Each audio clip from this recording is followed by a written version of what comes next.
Welcome back to the Business Roundtable Podcast. I am your host, David Carr. Super excited to have you back here where we bring people together to accomplish great things, have great conversations. And I've got a brand new guest on the podcast this week, Chris Carter. Welcome to the podcast, Chris. Hey, thanks, David. I'm excited to be here. Absolutely. Now, Chris, you've got we're friends in the force too. We're big Star Wars fans and nerds out here too. We're gonna have a great time on the podcast. Chris, you have a great background and something we haven't talked about on the podcast before, or really not very much. Maybe I've mentioned in the past, but we're talking about ERP, enterprise resource planning. We're talking about SAP, systems, applications, and products. These are acronyms you might have heard floating around out there. And you're like, I'm not sure exactly what that is, or how does that apply to me? Well, Chris is a leading expert in this area, and we're gonna break it down and get into that today, because I'm gonna leverage, bringing Chris to you guys and our audience to learn from him, get to understand more about this stuff, so to demystify it, if you will. And Chris has created a company called Approyo that you're going to be able to learn more about, which really helps companies make the SAP work harder for them. And really, I appreciate, Chris, your people first perspective regarding technology, AI. So again, super excited to have you here, Chris. One thing I love to ask about our guests is to walk us through your little bit of your entrepreneurial journey as a business owner going through this, and what got you today to where you're at, Approyo, and the things that you're doing, Chris. And how did you become an SAP expert, if you will? Yes. Well, it's my entrepreneurial journey started very early in life. In high school, I decided I was going to create a business card company, and it was going to be plastic vellum business cards. I would go through and I would have a fishbowl with a lot of real business cards, but then I would put 2 of my own in there with the plastic. And almost 9 out of 10 times, the individuals that were picking the cards out, who I was trying to sell to, they would pick mine because it was a different touch and feel. And I started the process. It was all about the marketing piece of it. Fast forward into college, I go off to Georgia Tech. I take my Commodore VIC-20. Shout out to the good people at Commodore. They are back in business. Yay. Woo. To get my own Commodore VIC-20 back. Oh my gosh. Apple IIe. I went off to Georgia Tech and I started learning computer science. Lo and behold, my sophomore year, I got an internship at Coca-Cola on their SAP system, which was in the bowels of the tower at Coca-Cola. I was working on an old R2 mainframe with punch cards. Oh my gosh. As an intern. But it just so happened they were negotiating with SAP to bring in the new x86 variation, which was called R3. And I had been playing on their R2. And so SAP asked me if I would be interested in working with them. So I literally got a job right out of college working on SAP. The only thing that changed is I went from a Coca-Cola name badge to an SAP contractor name badge. And I started from there. That brings me forward to starting multiple companies, investor in multiple companies, writing multiple books. I now have 17 books, and I keep writing more. Thank God for technology to be able to help me edit those books, because sitting in front of, I literally published my first 4 during COVID, and I really got into things called like Grammarly and some of the tools to help me with my formatting and that you have to do in order to publish properly. You have to have properly formatted books. So now I own 4 companies, a bar, restaurant, 17 books, and thank God I have an incredible wife who supports me in these endeavors and the activities going on there. And we have an investment arm that also works with companies that are looking to get funded and will help with, depending upon what the organization is and what. So it's my entrepreneurial journey started young, and I will continue to be an entrepreneur and help other entrepreneurs, and wait until I pass away, because we've got a foundation now that's going to do the same with my daughter. So it's fantastic. Oh, that's great, Chris. Well, again, that's why I love your energy. I love your background. So folks that you're listening to this, lean in. Chris has got, a lot of experience. And, I think, Chris, sometimes people, particularly I work with a lot of small business owners or folks that are up and coming, and they get intimidated by some kind of enterprise resource planning software or an SAP. And I feel like, they're not understanding this. So can you back it up a little bit for those folks that maybe haven't heard that, haven't had experience? Break it down for a little bit about what does that mean? What does it mean to the business? How do they be successful with such a tool? Yeah, a tool like SAP, it's an ERP solution, Enterprise Resource Planning, as you made reference. SAP just so happens to be one of many. And it actually works for companies that are $3 million, $5 million, all the way up to multi-billions of dollars. It just depends on how you use it and how you set it up properly.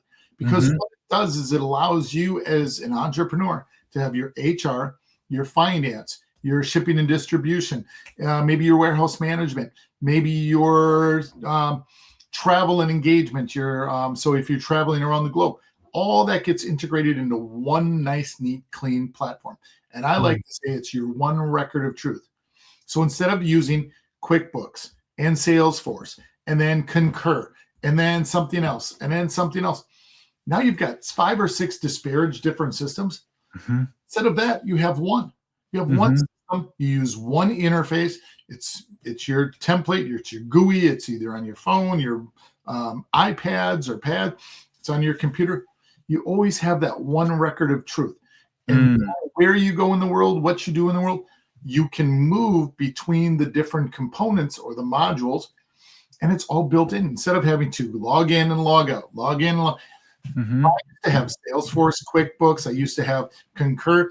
I used to have a warehouse management tool that we would use for some of our shipping and receiving activities that we had for different. You constantly have to either have them plugged in or log back into them. And because they don't stand, where you have this capability in SAP, no matter what size of an organization you are, you just have to make sure that you're using it properly. Yeah, absolutely. Well, and again, Chris, as you're talking about that, because I think sometimes I remember working with another company and they were trying to figure out when do I, switch over, and I like what you kind of listed a bunch of those of like, hey, we're got these different things in different places, and I think I found that happens quite often, and even when you have even maybe not SAP specifically, but you try to organize, people will go around the system and they'll not use it, or they want, I want to do my own little thing. Do you see that? Not as much anymore, because you really can't get around the system. That's good. If you're trying to get around the system, it's probably because you're trying to do something with AI and you're trying to build your own activities around that. And you're trying to do your own prompting, and maybe you're trying to get data from a different repository or something. Most of the times when you're in an SAP environment, you're in that one record of truth. And that's what helps organizations as well. Now they can't supersede the system. They have to use the tool that is there for them to use to be a benefit of. It sounds to me like when they do that, Chris, that you're actually protecting them from maybe exposure to other things, right? Of bad data or just logins. I mean, there's unfortunately a lot of bad actors out there that try to get into people's systems. Yeah, there really are. There's bad actors out there, and we've been hit at SAP. They've got so many patches that have been coming up because they're continuously updating and making sure that their security profiles are. So we, as a partner, are always validating what they're doing. We send in bug fixes. We send in tickets to them. Hey, we see this activity and we see that going on, and we see this bug needs to be fixed. They're continuously getting those. We're probably getting about a dozen or so every week that everybody's got to upload into their system. So from a security standpoint, it's upon us as the end user as well as SAP to make sure that these fixes get put into place and they're validated. So we firmly believe in the validation process and making sure that those things move forward. That's great. So when you're working with your clients, Chris, Approyo, you might be seeing, hey, there's something that needs to be fixed or addressed. So you're being proactive on their behalf of saying, hey, this needs to get fixed. This needs to be addressed. Absolutely correct. We are proactive on our customer side as well as a partner. We make sure that we're validating, and we'll send that off to SAP. So our customer will know that we're taking care of that, and our partner SAP knows that we're seeing that and we're shipping that to them so they can make validations and fix it for everybody. All 483,000 SAP customers will get that as well. That's incredible. Now, just because for the audience purposes, if they don't understand this, if they're looking at enterprise resource software, there's lots of different ones out there. SAP, is that one, just for folks that aren't familiar with it, is that kind of industry agnostic? Is it serves different industries? Talk a little bit about how that helps different companies, industries. That's a great question because it goes across so many different industries. They literally have a component that fits in for every industry. So no matter if you're in retail and you're CPG, or if you're in the housing industry, or if you're in the finance industry, it's got components within the capability to be able to fit specifically for those industries. From a technical side, where we tend to live, we don't care what industry they're in. We'll make sure that system is up and running, whatever cloud they choose, whatever APIs that we have to use to connect back and forth to third-party systems. We take on that responsibility in the management of that infrastructure. It's the functionality component where organizations either have internal people or they hire folks from us that take on those responsibilities of an industry-specific aptitude that make sure that they're moving forward. So yes, they do have as many industries as you can think of. They're a part of it, and they're working on those every single day. So when you have a customer coming to you, Chris, so there's all these different components. Is it because this is where I find sometimes for software technology, people try to do a one size fits all. Like, here's the whole thing, you know, and you have to figure out how to use it, or do I even need all these parts? How do you assess that for a potential client or customer? Oh, absolutely. Understand that, because we do also do the licensing for these organizations. So what we'll do is we'll sit down with organizations. So if they currently have SAP, we'll evaluate what they have and what they're using. There's a lot of times they have licenses on the plate that it's just shelfware. It's just sitting up there and it's doing absolutely nothing but collecting dust next to my temperature gauge. And so why have those? Why use those activities and be a part of that? At the end of the day, what you need to do as well is you need to evaluate those activities from the beginning to the end. And then you need to make sure that you're literally making sure that applications are right, what modules are right, how those activities are being used, and be able to funnel that all together. Yeah, I think that's really important. Chris, as you're talking through that, because I found, like, to what your point, either there's licenses are not being used, I found this, or there's licenses that we need people. And like, I work with companies, and so it's working with somebody like you to figure out, what do you need access to? Why do you need access to it? For how long do you need access to it? Helping them. Because I found, like, sometimes people are like at a roadblock. Well, I really need to get this, but I don't know how to get to that. How do I do this? So you find out where they're at and what they need from the workflows. Yes, absolutely. We will evaluate how their systems are being used, what they're doing with those systems, how many individuals are using. There's very unique circumstances of what the licenses can be used, how they can be used, and when they can be used. If you're not using the right ones or evaluating the right ones, why are you wasting that money? Why are you wasting the resources? I can take those and I can funnel those to somewhere else and go from there. Mm-hmm, mm-hmm. What would you say, Chris? You mentioned, is a $3 million annual, or to, way beyond that. What?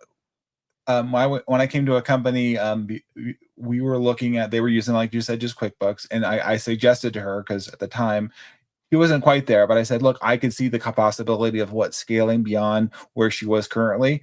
She wanted to do $1 million in revenue, and then we went eventually. By the time I left, we got to over, I think, $7 million in revenue, Chris. So because part of the reason was we put an ERP in place that helped us do that, particularly because of professional services. There's projects we were having to track, schedule, budget, all of that stuff, Chris. Yes. What should they be doing if they're not there yet, but what should they be considering tracking, looking for, to when there's like, yeah, we probably should make that transition?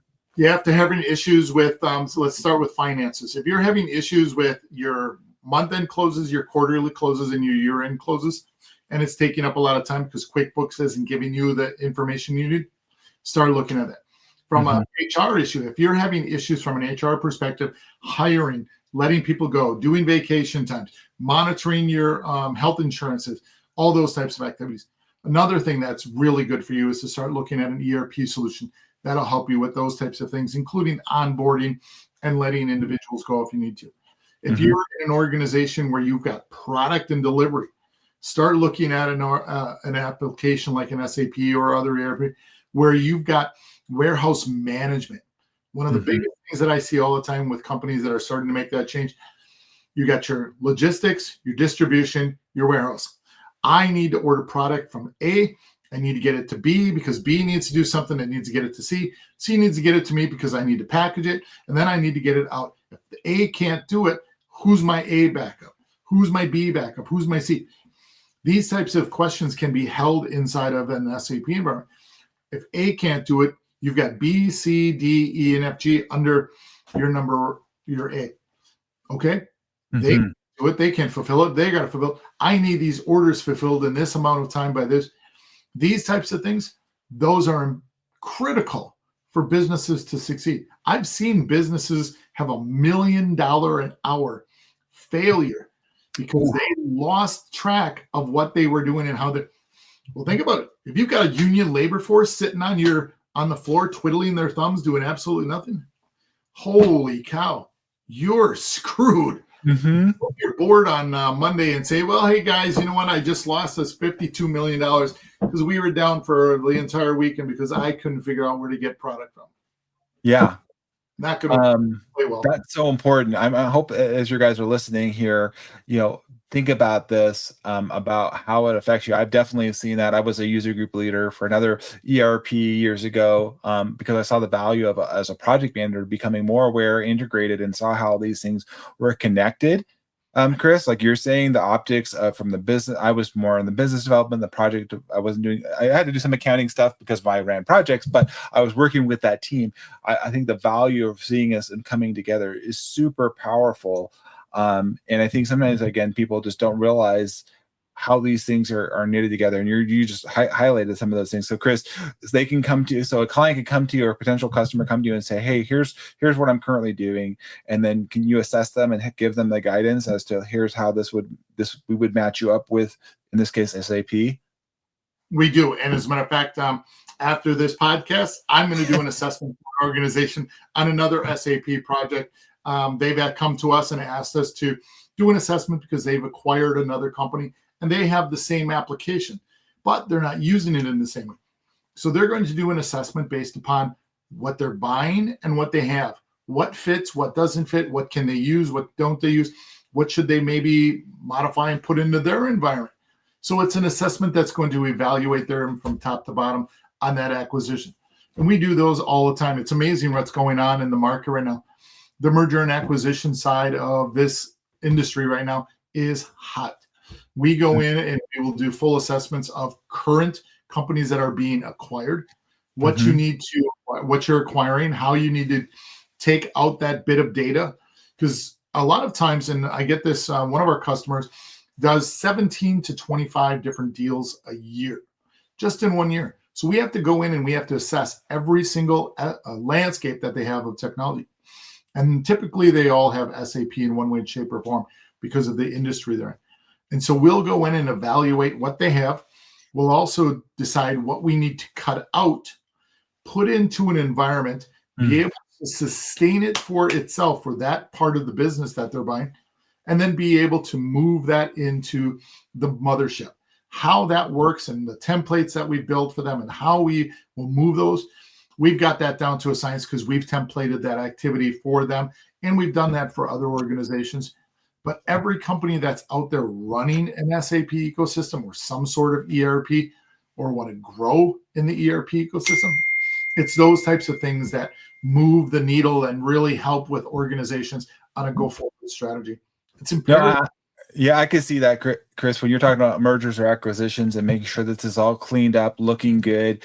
I mean, if you're buying a business, you want to, if they have obviously an SAP and it's really tight pulled together, you're like, man, this is very valuable.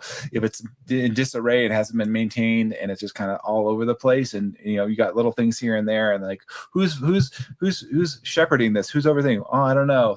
That's why I see outside of SAP, I see this outside in small companies, and that's where I come in and help their teams with like empowering people. Like, you're in charge of this. You got to take care of this. Who's watching over this, right? And you do it. You have to empower them. That's the interesting thing when we do upgrades and migrations, or we even start to we empower specific individuals, and we start at the top. I beg CEOs to get involved with these projects. Be the leader that you have been and you need to be for this project. Even if it's coming in once a month and patting everybody on the back and thanking them for their hard work and everything. Because at the end of the day, you need a C-level executive, somebody with the ultimate power to say either yes or no when it comes down to that hard decision. Sure, you have everybody that's going to be working on their different modules and the different activities, the testing and so on. But when the poop hits the fan, you're the individual that they need to come to. You need the knowledge, you need the background, you need the information to say yes or no to make the betterment for your organization's success. Yeah, I can't agree more, Chris. I've unfortunately been in the place where they were disconnected and like, oh, the other people are doing that and they don't really know. And and I feel like the people are disempowered because like, well, I guess I can't really make any changes. They have to make the changes, but then they're not going to make. They don't like. Oh, I don't know. And so it's not a clear no. It's not a clear yes. Cannot be wishy-washy. You need to make executive decisions as an executive of that company. You need to do it now. We need to make this change in this organization. We're going to go to this cloud. We're going to do this. We got to make these changes based upon X, Y, and Z. Do I have your approval? Yes or no? And they need to put on their big boy or big girl pants and say yes or no. And then if you're going to say no, tell me why we're not going to do it. What do you know that we don't know that's going to make a change in this organization? Because we've laid it out on why this is important to this organization. Now you move forward. Yeah. Well, you and I were talking before we were doing this recording. I'm going to be speaking at a conference later this month to that about how do we help those folks in the they're not the executives, but they're trying to provide that feedback to them. Where there's cybersecurity, the Institute of Internal Auditors, ISACA, these folks that are trying to help and get this feedback, but then they're like, but I'm not getting a response. It's like it goes up and it's like floating up there somewhere. It's like, what's going on here, right? And technology is changing. You just mentioned $1 million an hour or whatever. I mean, there's things that are changing, and we're like, hey, nobody's addressed it. Nobody's making action here. So, David, I'm known as kind of an arsehole in my industry. I am a pit bull. If I ask you for something, you got 24 hours to respond to me. I am not a nice person when it comes to that. My time is valuable. My team's time is valuable. Our work is valuable. If you are going to sit there and poo-poo because you think you've hired us, guys and gals, I've got 100+ companies sitting behind you waiting for us to help them because they trust us. They hire us because we're trustworthy.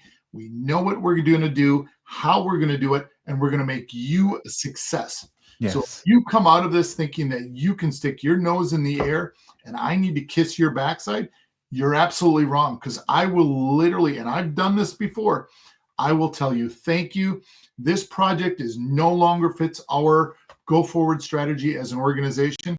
You obviously don't feel that this fits your organization. My team cannot move forward in this manner. We are breaking our contract. I'll sign the contract, say thank you very much. Go find yourself some offshore company, or go find yourself some company that you feel more comfortable with, who are going to kiss your backside. We will not. We're going to tell you the truth. We're going to tell you where the bodies are buried. We're going to tell you how we need to dig it up, how we need to go through the process, and how we need to deal with an autopsy. And it's straightforward. It's not that difficult. Listen to us and you will succeed. Mess around. And what is that FAFO these days the kids are doing? FAFO. I'm trying to remember what that means. I don't know. I can't remember. In any case, you're being straight shooter. That's why I have you on the podcast, Chris, because you and I connected. And that's what, honestly, I'm the same way, Chris. I'm the same way in that I'm not going to sugarcoat it for you. I'm not going to play games. This isn't a power play. It's just, this is what's needed. How do we get it done together? And if you want to play the game, then you can go play the game somewhere else. And there's unfortunately people that want to do that. And they and businesses that hold on to people like that, in my experience, they're just self-sabotaging in the long run. Whatever reason you think that this person is quote unquote valuable in the company, I'm telling you, listen to these other factors. It's all the time. And it's funny. There was a major lawsuit in the SAP ecosystem about one of the companies that was doing an SAP upgrade, and they were suing the consulting firm on it. And I happen to know one of the project leads on that environment because we've worked together. I've been doing this since 1989. I'm not just some fresh pup out of the Fresher Academy. And so he and I would talk every once in a while, and he would just be banging his, I can't get them to do this. I can't get them to do this. They don't even know how to do their testing. And I'm like, what are they doing? Why are you still? He goes, well, they're this and this. Come to find out all of a sudden that they had backdoored so much detail that they hadn't told the firms.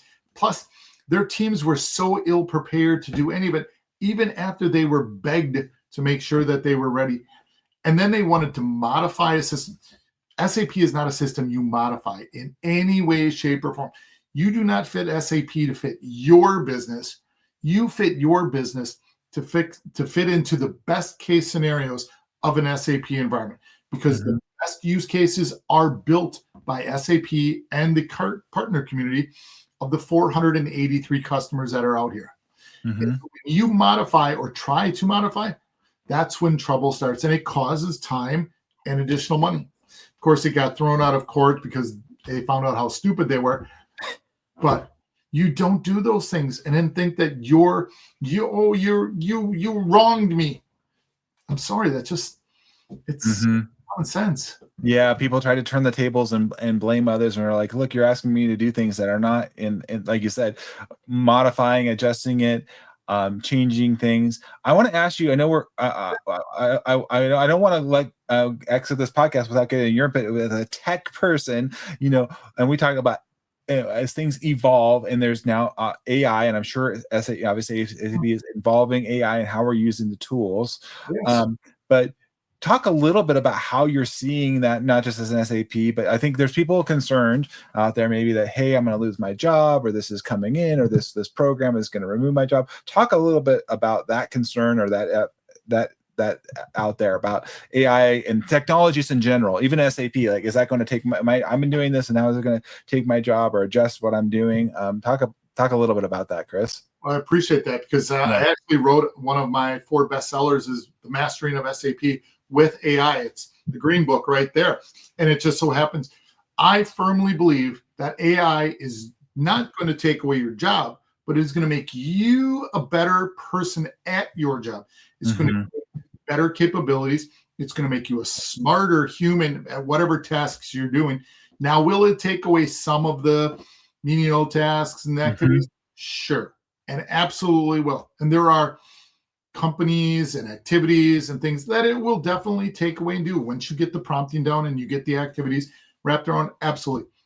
But I make that claim in that book, and I actually have 2 other books on AI that I've talked about.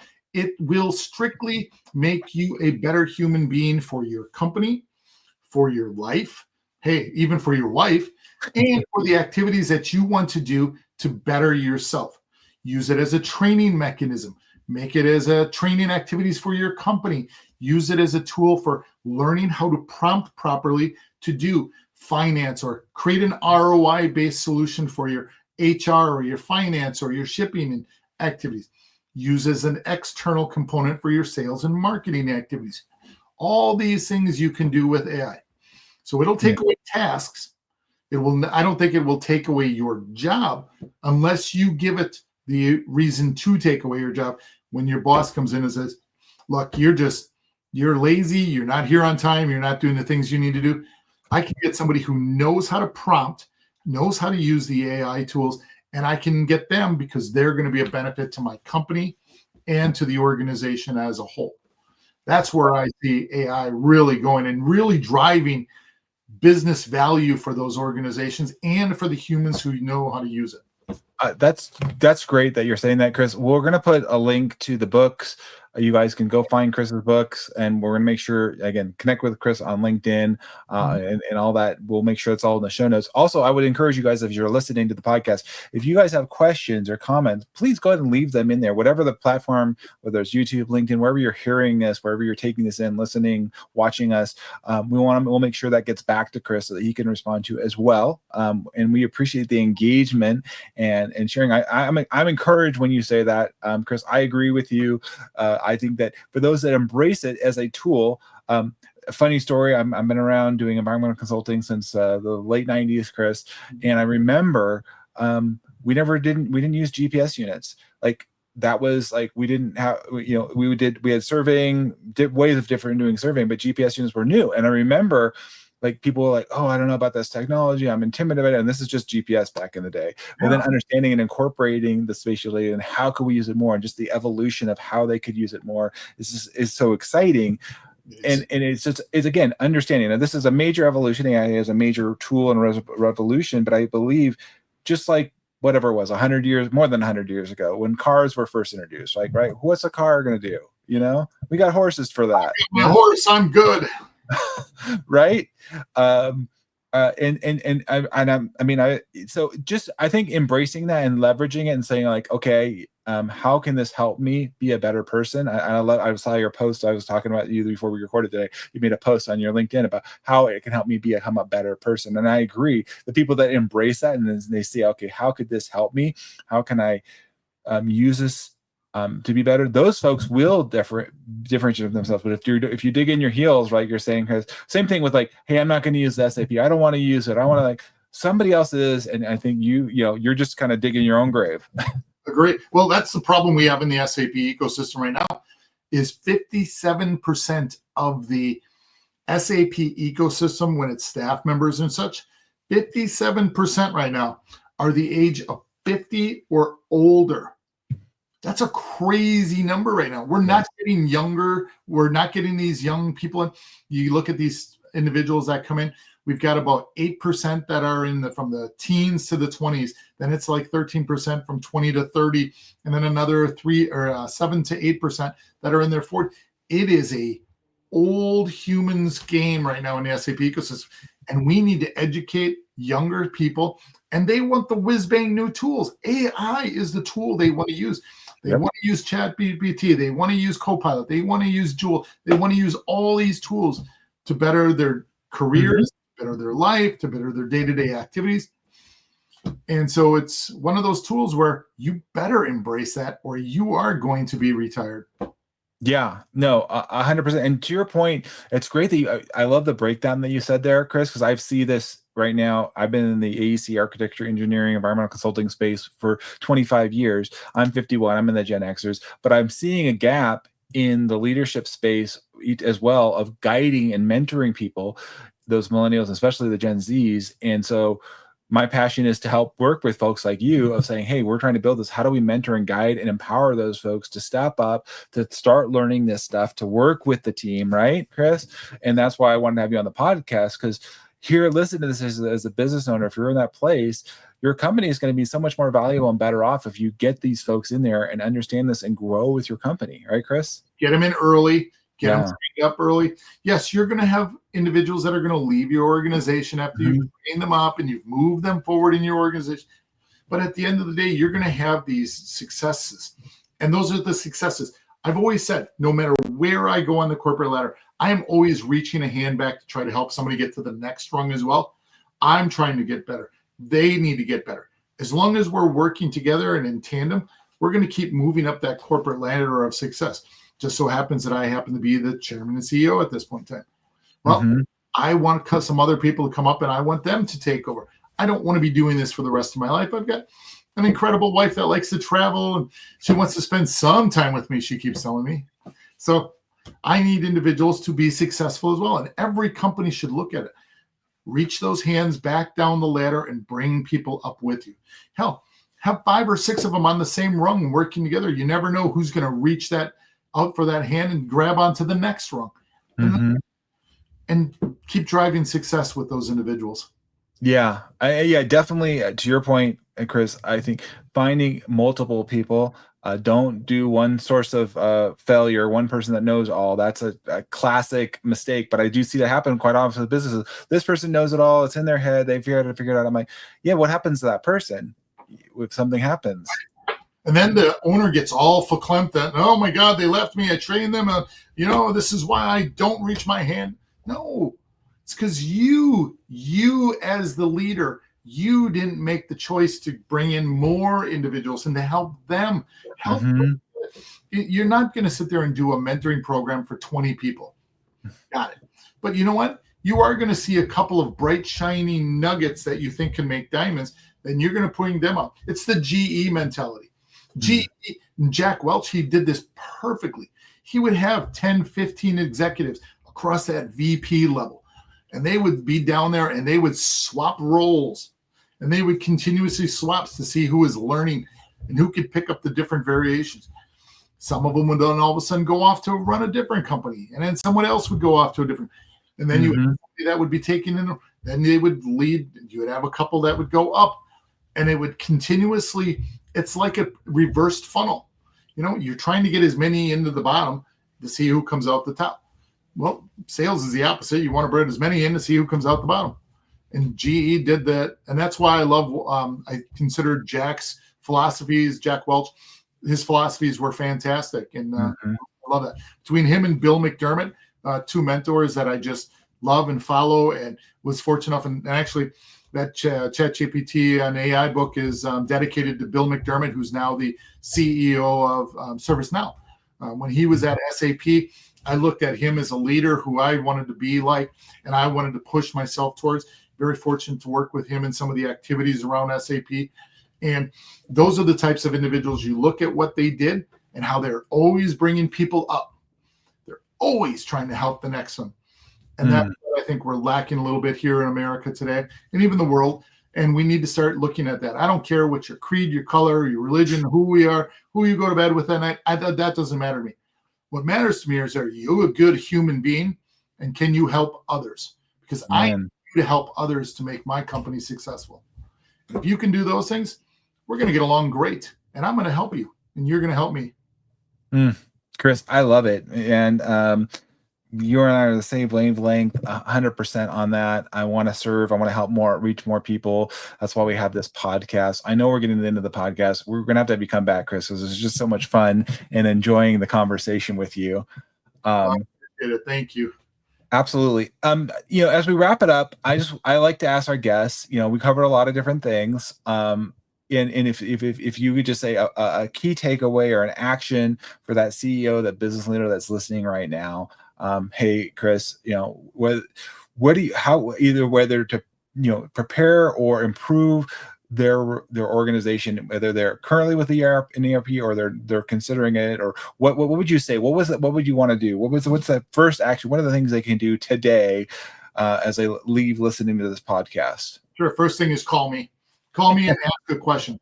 There you go. I am not on the clock, so you don't have to worry about compensations. You don't have to worry about contract.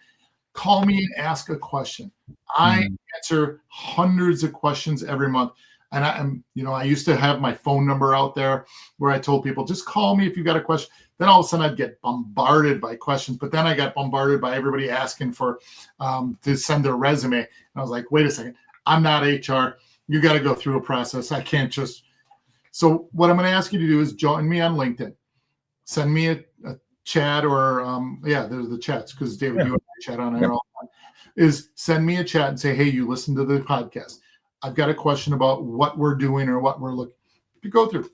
I can set up a time to talk. I have my own Teams account. I've got my own Zooms. I don't have to do it as part of the company, even though it is on the company. I will set it up. You can ask me any question you want. Ask me what, you can even ask me what color the sky is this week. Right now, it's kind of a sunny gray outside in Wisconsin. In a couple of days, it's going to be victory yellow and blue at Georgia Tech when I'm done. Oh, there you go. But that being said, just contact me and say, hey, I heard the podcast. I really liked what we're doing. It can resonate with what you've been doing. I've got a couple of questions. Can you help me with the direction that I can go? I may send you to a company. If you're down in Atlanta, I work with some partner companies down there that are fantastic individuals if I can't help you. If you're looking for something from an Oracle or a Dynamics, or maybe there's some things with ServiceNow. Hell, I might even send you directly to Mr. McDermott. Say, hey, Bill, this company contacted me. They don't have ServiceNow. They've got some things that they could do with AI. You got somebody in that neighborhood that you can help them out with. Contact me. Let's have a conversation. And if I'm in a location near you, I like bourbon and I like coffee. So depending on the time of the day, figure it out. Well, I'm so glad you're here, Chris. Approyo, you guys go check out approyo.com and check out his books. We'll put it in the LinkedIn connection here as well in our show notes. Chris, thanks for being here, and we look forward to having you come back again. Well, David, I'm excited that this was a fantastic conversation, but I do want to show you something. I just got it part of my collection, and I knew you would like this because I kept them out here just for you. Oh, look at that. Grogu, Star Wars. Grogu with cookies. Yes, just for you. I kept them out. Yeah, it's part of my. I'm a collector. The Force is with us. I changed my office a little bit. You guys are going to see some more Star Wars stuff in the background there. So we're working on using my little lightsaber there. No, I think it's this is life. This is connection. This is being real. I love that, Chris. And I'm looking forward to grabbing coffee or bourbon or whatever the case might be when you're in town here in SoCal. Thanks everybody for listening. Thanks again, Chris, for being here. Great to see you again, David. We'll talk soon. All right. Thanks, everybody. Until next time, please continue to like, subscribe, follow along, share the podcast, and we'll look forward to you having you on the next one. Thanks, everybody.